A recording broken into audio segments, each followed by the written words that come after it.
할렐루야. 네. 여러분 지난 한 주간도 하나님의 은혜로 승리하셨을 줄로 믿습니다. 여러분 설 명절 잘 보내셨죠?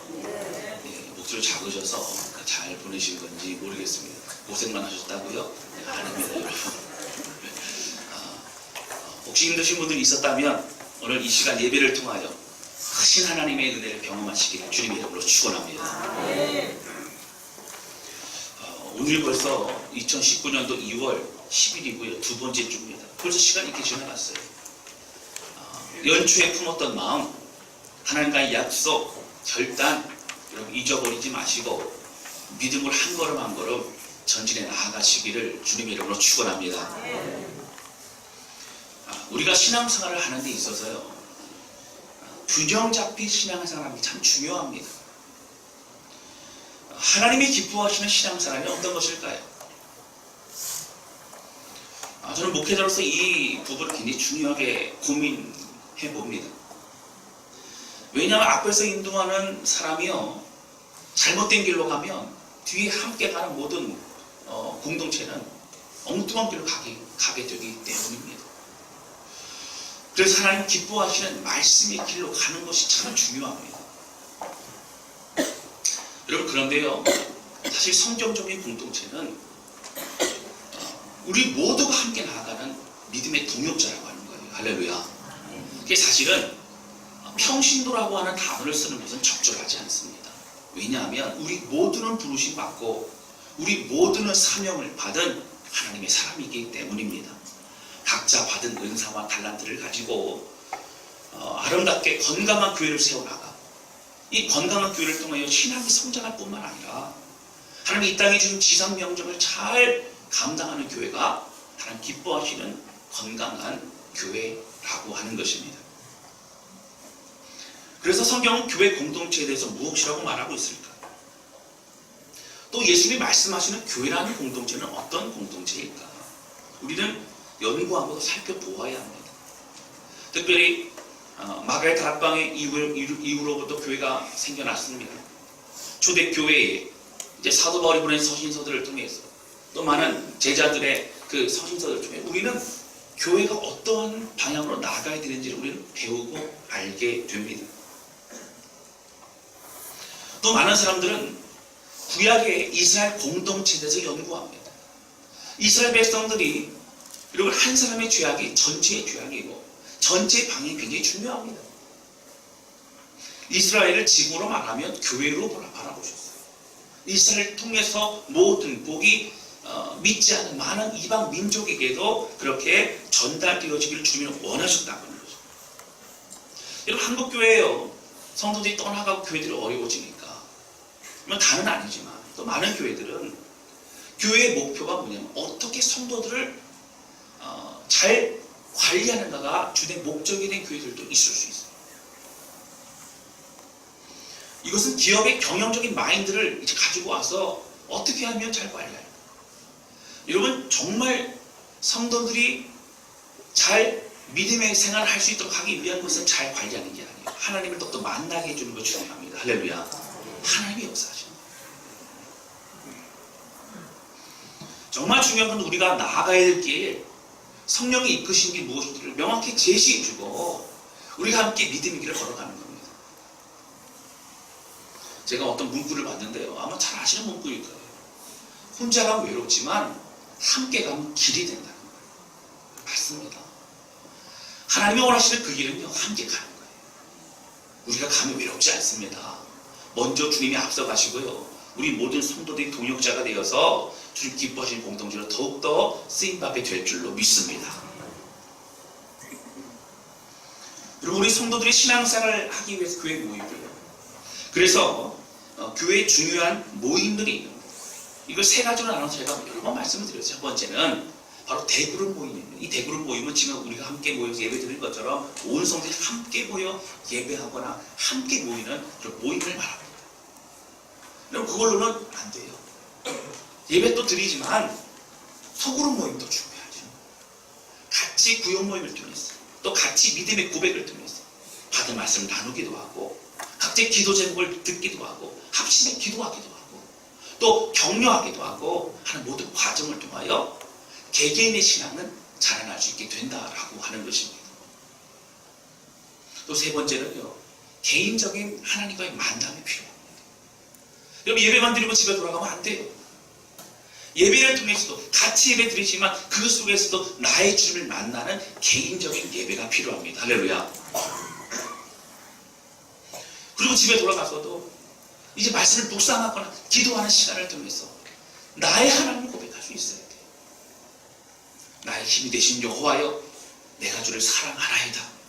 이런 이 고백이 우리 가정에서 넘치시기를 주님의 이름으로 축원합니다.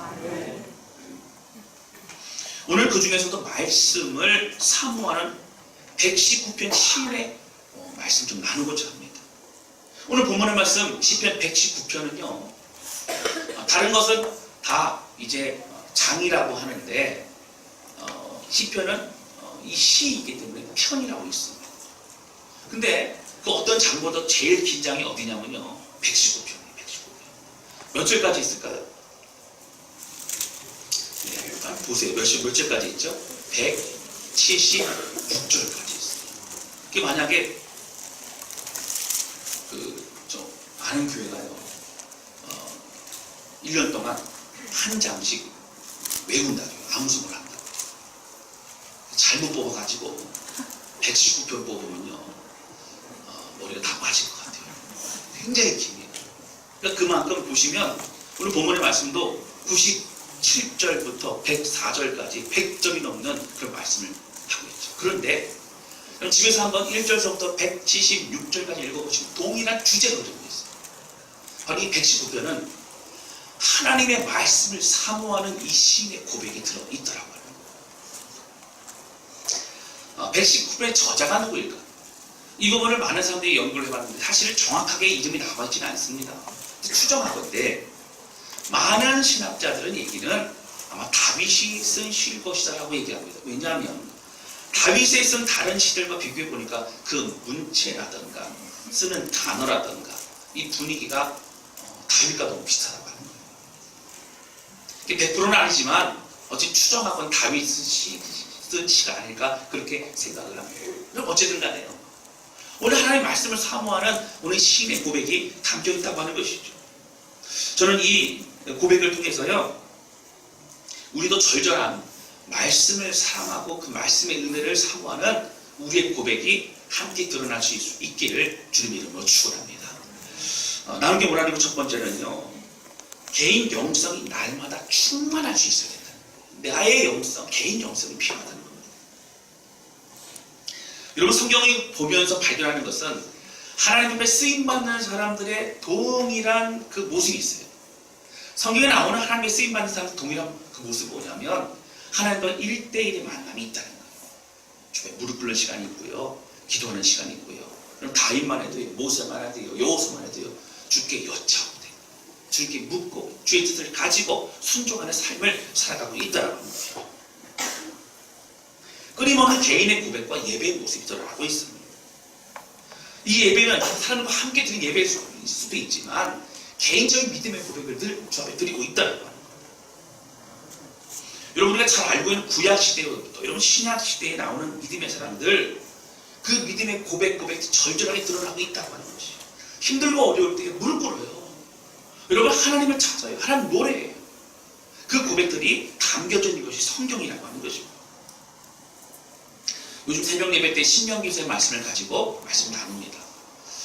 신명기서는 모세오경, 창세기, 출애굽기, 레위기, 민수기, 신명기 중에 가장 마지막이지만 모세가 이스라엘 백성들과 광야 시간을 보내고 요단강 들어가기 직전이기 때문에 모세 들어가지 못하죠. 그러니까 마지막 고별소리로, 그러니까 죽기 이전에 너희 들어가서 잊지 마라 라고 하는 그 내용을 정리해서 고백했다는 것이 바로 신명기서 말씀입니다.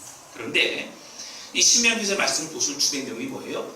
여호와의 말씀을 잊지 말라는 거예요. 너희를 사랑하시고 너희를 책임지시고 너희가 경험한 그 하나님을 잊지 말라라고 성경은 분명히 우리에게 반복하여 말씀하고 있다라고 하는 것입니다. 여러분, 오늘 본문의 말씀 97절도 여러분 중요합니다. 보시면 97절 같이 읽겠습니다. 시작. 내가 주의 법을 어찌 그리 사랑하는지요. 내가 그것을 종일 작은 소리로 읊조리나이다. 여러분 119편 1절서부터 176절까지 다 말씀을 사모한 내용으로 말씀을 드렸어요. 그런데 여러분 97절 보시면 내가 주의 법을, 내가 주의 말씀을 어찌 그리 사랑하는지. 본인이요, 본인의 이 삶에 주님의 말씀을 사모하고 가까이 하길 원하는 그것을 보면서 감탄하는 거예요. 어찌 그리 사랑하는지 저도 제가 봐도 기가 막힙니다. 이런 고백을 하나님께 드리고 있다라고 하는 것입니다. 여러분 하나님의 말씀을 사랑하는 자, 오늘 119번의 저자는요, 그 하나님 말씀을 사랑하는 자가 어떤 모습으로 드러날까 두 가지에서 설명합니다. 여러분 말씀을 사모하는 자에게는요, 이 두 가지 은혜가 여러분 있게 되는데요, 저도 동일하게, 여러분들도 동일하게 말씀을 사모하고 사랑하고 사모함으로 이 두 가지 은혜를 경험하고 누리시기를 주님의 이름으로 축원합니다. 첫 번째는 뭐냐면요, 97절 나오죠. 자, 내가 주의 법을 어찌 그리 살아가는지요. 그 다음 보세요. 내가 그것을 종일 작은 소리로 읊조리나이다. 작은 소리로 읊조리대. 그리고 99절 보세요. 99절 같이 읽겠습니다. 시작. 내가 주의 증거들을 늘 읊조리므로 나의 명철. 늘 작은 소리로 읊조리라는 얘기는 말씀을 외우기도 하고 말씀 묵상하고 말씀 얘기한다는 거예요. 지금 우리가 가지고 있는 성경은 개역 개정판입니다. 요 전에 바꾸기 전에 주로 많이 쓰였던 성경은 개역 한글판이라고 해요. 거기 보면 뭐라고 표현되어 있냐면요, 내가 주의 말씀을 묵상하나이다 이렇게 표현되어 있어요. 근데 왜 읊조리나이다 이렇게 좀 어려운 단어를 쓸까요? 원어를 보면 그냥 말씀을 묵상하는 정도가 아니라 그 말씀을 가지고 입으로 되뇌이면서 입으로 다시 고백하고 마음에 새기고 순종하고 이 모든 것이 다 포함되어 있는 단어가 이 단어이기 때문이라고 하는 거죠. 여러분 본문의 말씀의 시인은요, 말씀을요 늘 읊조리며 살았어요. 말씀을 사랑하다 보니까 어떻게 됐다고요? 말씀을 가지고 묵상하고요, 말씀을 가지고 고백하고요, 말씀을 가지고 그 뜻을 해를 알고요, 그 말씀으로 이 땅에서 살아가고 있더라라고 하는 거예요. 여러분 이스라엘 백성들 늘 입술로 말씀을 외웠어요. 주로 어떤 말씀을 외웠어요? 토라라고 하는 모세의 오경을 외웠어요. 창세기, 출애굽기, 레위기, 민수기, 신명기를 늘 외웠습니다. 그리고 그 말씀을 가지고 살아갈 때에 하나님 놀라운 역사하심을 살면서 경험할 수 있었습니다.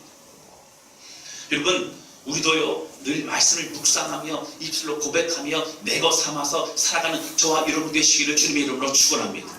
말씀을 사모하는 사람이 주신 축복이라는 거예요. 말씀이 입술 쪽에 나온다는 거예요. 말씀이 기억난다는 거예요. 여러분 99절에 뭐라고 나와 있어요? 내가 그 말씀을 읊조리니까 나에게 명철 주신다. 여러분 말씀은 기회를 주세요. 말씀을 나갈 길을 주세요. 말씀을 분별케 하세요. 말씀을 승리할 수 있는 방법을 우리에게 허락해 주신다라고 하는 것입니다. 여러분 이스라엘 백성들은요 늘 입술로 외우고 그렇게 했어요. 말씀을 가까이 하고 싶으니까 어떻게 했어요? 말씀 상자를 이마에 붙입니다. 어떻게 해요? 무슨 생각을 해도 말씀의 기준에 생각을 하게 없었어요. 말씀을 손목에 붙여요. 그리고 왜 그럴까요? 내가 가는 길, 내가 행하는 내 모든 손과 발이 주의 말씀의 은혜대로만 살게 없어서. 할렐루야. 우리 모두의 고백 되시기를 주님 이름으로 축원합니다. 어떤 분이 그러시더라고요. 소가 되새김질하는 것을 연구를 한 거예요. 참 희한한 걸 많이 했어요. 그게 이제 저는 시골에 가서 소를 보면 소구나 맛있겠구나 이렇게 생각을 저는 하는데, 그분이 소를 보면서 이게 되새김질하는 것이 신기했다. 그래서 이게 모르겠어요. 이게 위에서 끄집어내서 다시 되새김질하고 삼키고 이것이 아마 다 드러나나 봐요. 그래서 평균 시간을 잡아왔더니 위에 있는 것을 끄집어내서 되새김질해서 다시 삼키는 시간을 잡아봤더니 평균 얼마가 나왔냐면요, 평균 58초가 나왔대요. 58초. 그러니까 계속 이렇게 씹는 거예요. 그리고 또 삼키는 거예요. 또 다른 걸 또 끄집어내다 또 씹는 거예요. 이걸 되새김질이라고 하지 않습니까? 그 음식을 질긴 걸 먹잖아요. 풀 먹잖아요. 여물을 먹잖아요. 그러니까 어떻게 해요? 잘게 부수어서 이제 삼키게 됩니다. 그리고 그걸 가지고 다시 영양분으로 이제 흡수하게 되죠. 여러분 우리가 일부 예배 때는 함께 제가 여쭤보게 되는데, 그리고 음식을 씹을 때 얼마나 이렇게 씹어야 건강한 삶이 된다 그러죠?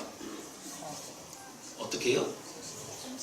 한 30번, 그렇죠? 한 30번을 씹으면 된다는 거예요.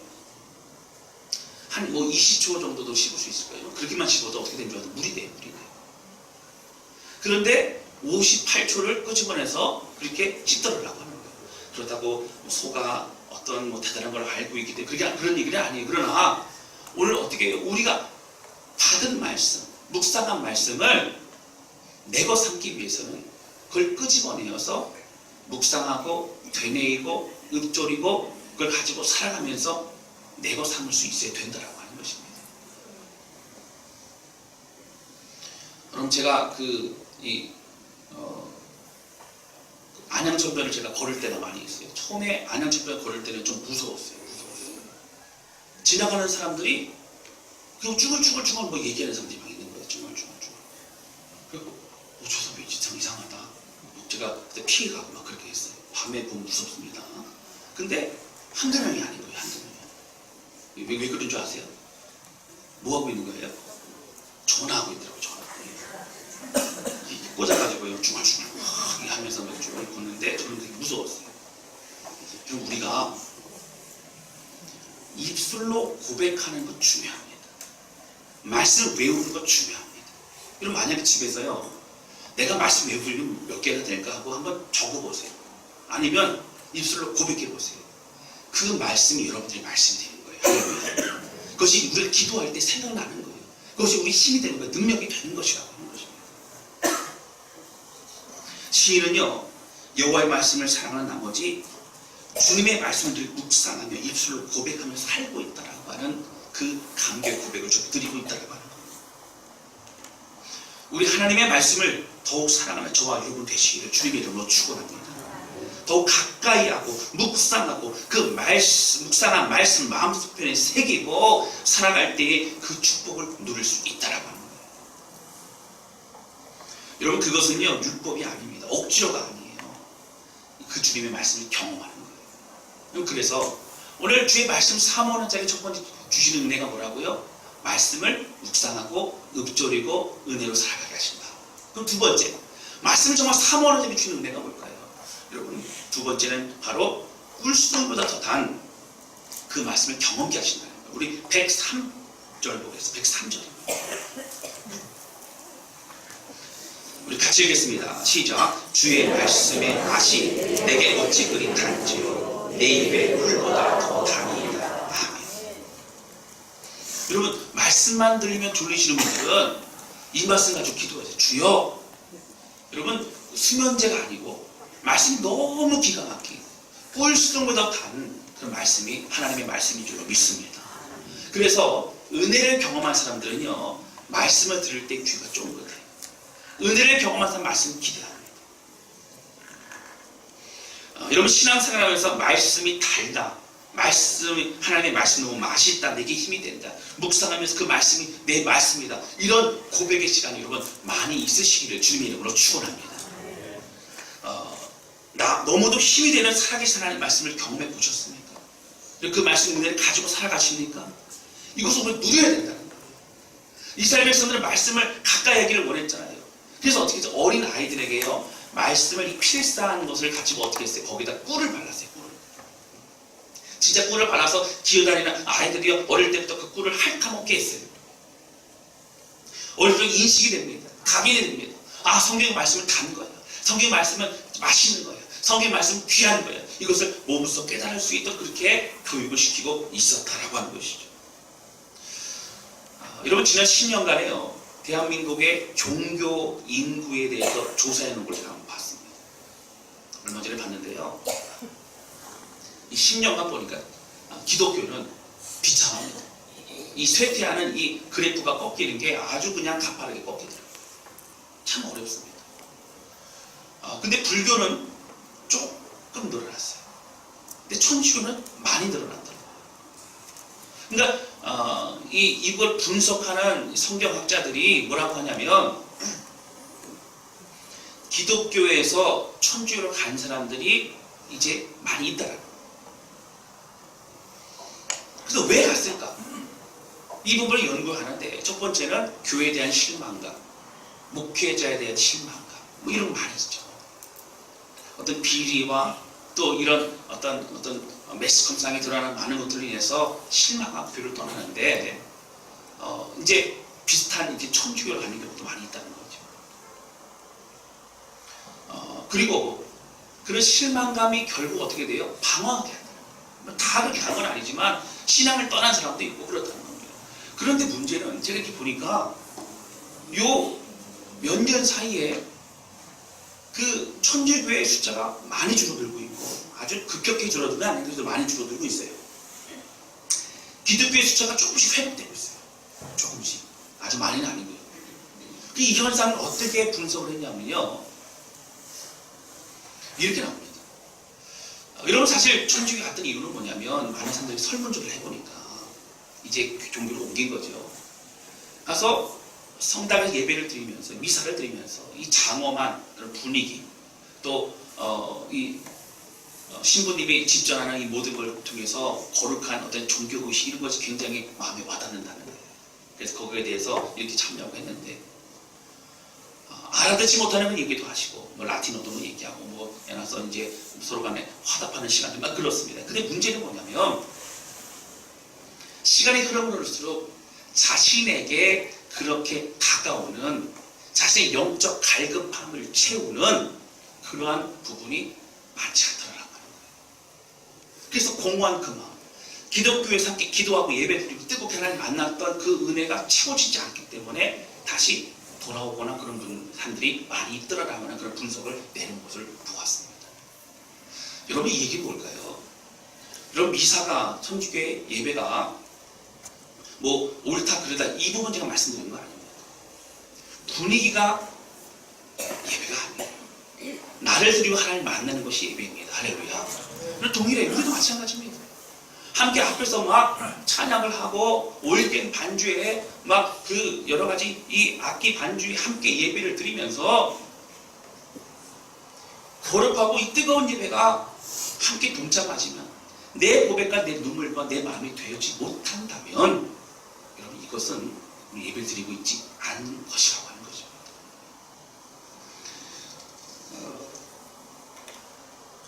한국 교회에 대한 많은 실망감이 있지만 정말 우리가 알아야 될 것은 아까 제가 말씀드렸어요. 교회는요 대그룹 예배, 소그룹 예배, 개인 믿음의 고백과 예배 중요하다. 이런 균형 잡힌 나의 준 하나님 고백하는 우리의 일상의 삶에서의 믿음의 신앙이 더욱더 여러분 뜨거워지시기를 주님의 이름으로 축원합니다.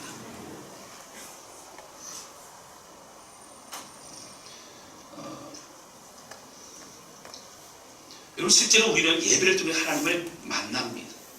그리고 만약에 여러분 우리 안에요 내가 예배를 참석한 거로 만족한다면 안 되는 게 무엇일까요? 다 같이 드리지만 그 안에서 내 개인 예배를 또 드릴 수 있어야 해요. 내 개인 하나님을 만날 수 있어야 된다라고 하는 것입니다. 지난 주일에도 어떤 집사님이 예배 끝난 다음에 찾아왔어요. 오후 예배 끝나고 찾아왔습니다. 목사님 함께 예배 드리는 우리 가족과 함께 집에 가다가 얘기를 들었는데 너무 하나님의 은혜가 그 말씀 통해 내게 주신 말씀으로 다가왔습니다. 힘을 내어 살아가겠습니다. 그런 고백을 하는 집사님의 고백도 제가 들었습니다. 여러분 무슨 얘기예요? 똑같은 말씀이지만 말씀에 은혜 받는 사람이 있고 은혜 받지 못하는 사람이 있고 말씀 사모하는 사람이 있고 집중하는 사람이 있고 말씀을 흘렸던 사람이 있더라고요. 여러분 이 말씀은 하나님이 내게 주신 말씀으로 받아들이시기를 주님의 이름으로 축원합니다. 여러분 앞에서 말씀드렸지만 건강한 교회 어떻다고요? 이 대그룹 모임, 대그룹 예배, 또 소그룹 모임, 소그룹 예배, 개인의 신앙과 고백과 묵상과 기도와 골방에서의 시간이 너무너무 중요하다라고 하는 것입니다. 여러분 예수님도요 많은 기적과 그런 사역을 감당하셨지만 홀로 하나님 앞에 나가 기도하는 시간 너무 중요하셨어요. 대표적인 예로 오병이어 기적하실 겁니다. 사람들이 그때 성경에 뭐라고 나와 있냐면요 왕으로 삼고자 않다고 했어요. 먹을 거를 해결해주는 예수님, 아픈 질병을 치유하신 예수님, 예수님만 우리 왕이지 우리는 다 해결됐다, 다 해결됐다. 근데 예수님 어떻게 하셨어요? 빨리 정리하고 빨리 산으로 올라가셨어요. 하나님 앞에 기도하는 거예요. 마음은 틀어지지 말고 내가 나갈 방향, 내가 해야 될 사명, 내가 살아가야 될 의미와 방향은 오직 하나님밖에 없다는 거예요. 개인적으로 깊이 주 앞에 기도합니다. 주의 뜻을 헤아립니다. 그리고 마음의 결단을 하게 되는 거예요. 할렐루야. 지난 주간요, 이 시대를 이제 바라보면서 연구하는 그런 목사님들과 좀 만났어요. 큰 교회 부목사님이면서 연구하는 그런 분들이 많이 있으시더라고요. 그래서 그 모임에 가서 같이 식사하고 교제하면서 같이 만나고 있는데요. 요즘 시대적인 이슈와 이 흐름에 대해서 논하는 거예요. 청년들이 요즘 어떻게 살고 있는가를 교회는 알아야 된다. 옛날 얘기하면 안 된다는 거예요. 옛날 얘기. 이 시대적인 어려움을 알고 그들의 생각과 사고를 알아야 된다는 거예요. 여러분, 저도 그때 들었는데 요즘 강남이나 을지로 쪽에 여러분 핫한 그런 장소가 어딘 줄 아세요? 할렐루야. 어디냐면, 예, 제가 말씀드릴게요. 뭐 여러 개 있겠죠. 그런데 위웍이라고 하는 그런 장소가 있대요. 여기 보니까 공유 오피스라고 하는 거예요. 이제 가면 책상이 이렇게 있는데 월세처럼 이렇게 한 달에 뭐 30만 원, 40만 원 이렇게 내고요. 자기 책상이 있습니다. 자기 책상. 그래서 이제 거기서 자기 일을 이제 하는 거죠. 작은 어떤 사업이기도 하고 또 여러 가지 이제 일들을 합니다. 근데 거기는 혼자만 그렇게 있는 게 아니라 또 공유해요. 그래서 제가 집에 돌아와가지고 저도 잘 몰라가지고요. 한번 인터넷 찾아봤더니 어떤 사람이 또 뭐 이렇게 음식을 내놓기도 하고 또 어떤 본인이 만들었던 머그컵을 이렇게 끓여놓기도 하고 하면서 서로 이거에 대해서 평가해주고 공유하고 하면서 그렇게 이제 혼자 각자의 사업과 각자의 일을 하지만 또 같이 공유하고 같이 생각을 나누고 하면서 그렇게 나아가는 그런 공간이 있다는 거예요. 여러분, 사실 지금 건물들이 공실들이 굉장히 많습니다. 그런데 그런 곳마다 굉장히 더 많아집니다. 오히려 이 공유 오피스는요, 자리가 없다는 거예요. 자리가 없다는 거예요. 또 얘기를 나눈 가운데 그 우리는 어떻게 되겠냐는 거예요. 단순히 그만 보는 게 아니고요. 이 시대를 살아가는 청년들을, 이 시대를 살아가는 청소년들을 어떻게 해야겠냐는 거예요. 그러나 결론적인 건 이겁니다. 우리가 담는 그릇에 대해 변화를 줄 수 있지만 안에 담겨진 본질과 중요한 것은 잊어버리면 안 된다. 그걸 가지고 이 시대에 맞춰서 함께 나아가지만 본질이 이제 온전히 더 드러날 수 있도록 하는 건 중요하다는 겁니다.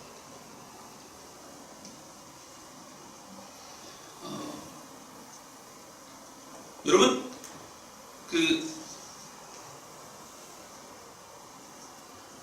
구글에 한국 지사장이신 것 같아요. 어쨌든 한번 이렇게 강연을 하신 게 있어서 저도 한번 좀 봤습니다. 근데 강연하는 여러 가지 내용 중에 보니까 제가 깜짝 놀란 것은 요즘 앞서가는 기업들의 어떤 마인드들이 좀 새롭더라고요.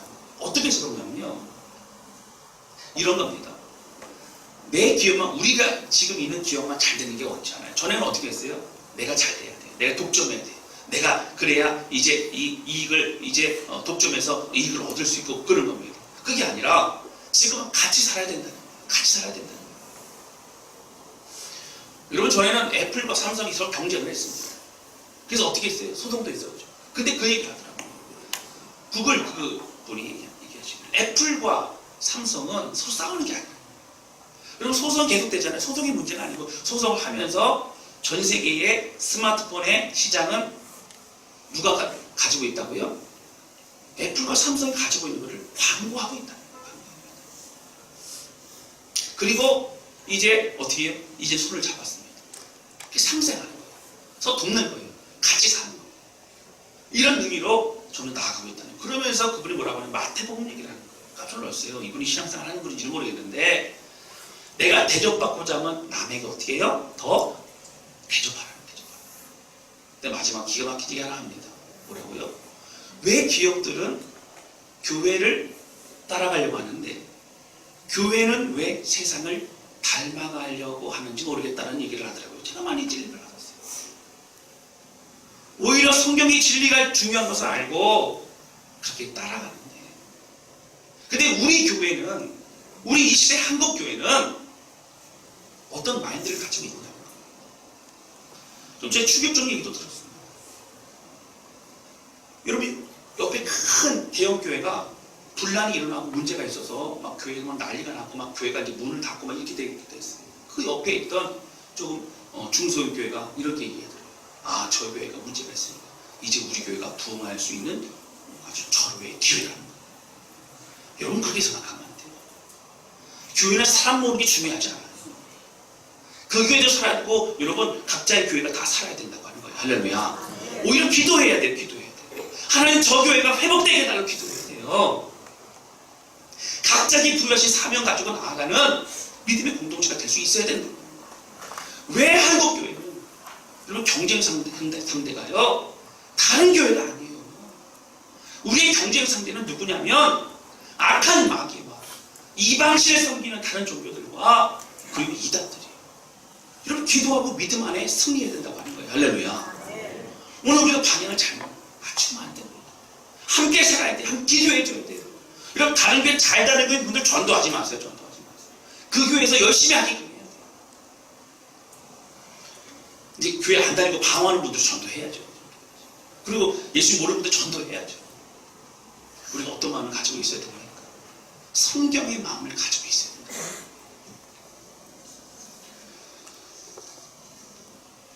여러분, 삼일교회 송태근 목사님이라고 있어요. 참 유명한 분이시고 참 말씀을 쉽게 이해되게 잘 전해주는 목사님이신데 참 귀한 분이세요. 저도 존경하는 분이십니다.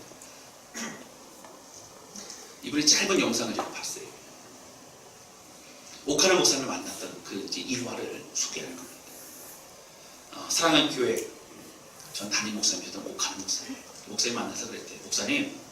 목사님은 언제가 가장 목회하시면 언제가 가장 행복하십니까? 이제 사실은 송태근 목사님 목회하시는 분이니까 어떤 그 대답을 본인도 알고 그리고 그 대답을 듣기 원해서 한번 이제 그 존경하는 목사님에게 오카나 목사님에게 여쭤본 겁니다. 목사님이 이렇게 생각을 하시더라고요. 그래서 뭐라고 말씀하시냐면, 그때 송태근 목사님이 이제 이렇게 얘기했대요. 목사님, 성도들이 변화가 되고 또 성도들이 또 이렇게 성장을 하고 또 그런 것이 기쁘지 않으십니까? 그랬대요. 그랬더니 그런 목사님 말씀이 그런 것도 기쁘지. 그런 것도 기쁘지. 근데 내가 목회할 때 정말 기쁜 것은 무엇이냐면 나 같은 주인이 이 자리에서 내가 말씀을 그 귀한 하나님의 말씀을 선포할 수 있다는 것만으로 너무너무 행복해요. 할렐루야. 여러분, 오카나 목사는 무슨 얘기하고 있는 거예요? 하나님의 개인적인 기쁜 만남의 시간을 갖고 있는 거예요. 하나님 감사해요. 감사해요. 여러분, 오히려 오카나 목사님은 교회 성장 숫자 얘기하지 않으셨어요. 늘 복음 얘기하셨어요. 지금 좀 달라졌지만 지금 그 교회가 좀 안타까워졌어요. 여러분, 그렇다고 합니다. 개인적인 나의 하나님, 내가 말씀을 사모합니다. 내가 그 말씀이 너무 달고 기가 막힙니다. 내 삶의 능력입니다. 고백하는 것이 우리의 고백과 능력이 되어야 될 줄로 믿습니다. 여러분, 다사람교회는 2019년도 말씀의 능력으로 승리하는 교회가 되자고 했어요. 말씀은 그냥 듣기만 하면 능력이 되지 않습니다. 이건 내 것 삼아야 돼요. 저희가 성경 읽기표를 준비했습니다. 아직도 성경 통독을 시작하지 못하신 분은 많이 계시죠? 할렐루야. 네. 이 대답을 못하신 분들은 아니 벌써 다 읽으시라는 얘기는 아니고 이제 시작은 하셔야 돼요. 시작을 하셔야 돼요. 옆에서 얼굴 바라보세요. 눈빛만 바라보시고 시작을 하고 계신가 바라보세요. 이렇게 얘기하시기 바랍니다. 우리 성경 읽독 꼭 하시기 바랍니다. 성경 읽독 꼭 하시기 바랍니다. 같이 인사 나누세요. 성경 읽독 꼭 하시기 바랍니다. 여러분, 이것은요 다사람교회의 훈련이에요. 목표예요. 우리가 그렇게 해야 됩니다. 여러분, 이거 순종을 나오시는 여러분 가정마다 놀라운 하나님의 기적과 은혜를 경험하시게 될 줄로 믿습니다. 이건 약속이에요. 여러분, 경험해야 돼요. 이거 놓치면 안 돼요. 그래서 어떤 날은요 같이 성경책을 둘러 앉아가지고 읽으세요. 아빠가 읽으시고 자녀들 따라가고, 엄마가 읽고 또 따라가고, 자녀들 읽고 또 따라가고 하면서 해보세요. 말씀의 귀한 은혜를 우리가 경험할 수 있어야 된다고. 구약 읽다가 제발 레위기에서 막히지 마시고, 너무 막히면 레위기 좀 빼놓고 또 다른 거 읽으시고, 그러면서 1년 동안 2019년도 여러분 성부용신 예배 때 성경 읽기표 이름서 다 제출하세요. 다 제출하세요. 우리가 정말 마음을 가지고 시간 없으신 분들도 시간 쪼개서 우리가 해야 됩니다. 다 못 읽더라도 최선을 다할 수 있어야 된다라고 하는 거예요. 여러분, 복잡하고 분주한 이 세상 속에서 우리가 참된 능력과 은혜를 구하며 우리가 믿음 안에 승리할 수 있는 방법은 무엇이냐면 주의 말씀이 나의 말씀이 되는 것입니다. 여러분, 개인적인 신앙, 뜨거웠던 그 시간, 여러분 청년 때 그랬어요? 아니에요. 여러분, 지금도 그럴 수 있어요. 믿음 안에 우리가 나갈 수 있어요. 나의 주 나의 하나님을 고백할 수 있어요. 나의 힘 되신 여호와여, 내가 주를 사랑하나이다. 할렐루야. 이 고백, 우리 모든 고백 되시기를 주님의 이름으로 축원합니다. 열심히 예배드리고 열심히 교제하고 열심히 봉사하세요. 그런데 여러분, 나의 하나님을 만나고 그 말씀 묵상하고 그 말씀을 사랑하며 믿음의 길로 나아가는 우리 모두가 되시기를 주님의 이름으로 축원합니다. 오늘 제가 시간 없어서 말씀 못 드리지만 오늘 본문의 말씀 보시면 여러분 사실 지혜를 주시는 말씀으로 나옵니다. 내가 이 세상에 살아갈 때 분별할 수 있는 기준, 내가 어떻게 살아가야 되는가 알려주는 것이 말씀이라고 나와 있어요. 지혜의 능력이라고 나와 있어요. 내가 주의 말씀을 바라보았더니 묵상했더니 어르신들의 어떤 그 지혜보다 더 놀라운 명철과 지혜를 주셨다라고 성경이 말하고 있더라고요. 이 말씀 가지고 나의 주님 앞에 온전히 삶을 드리는 우리 모두가 되실 수 있기를 주님 이름으로 축원합니다.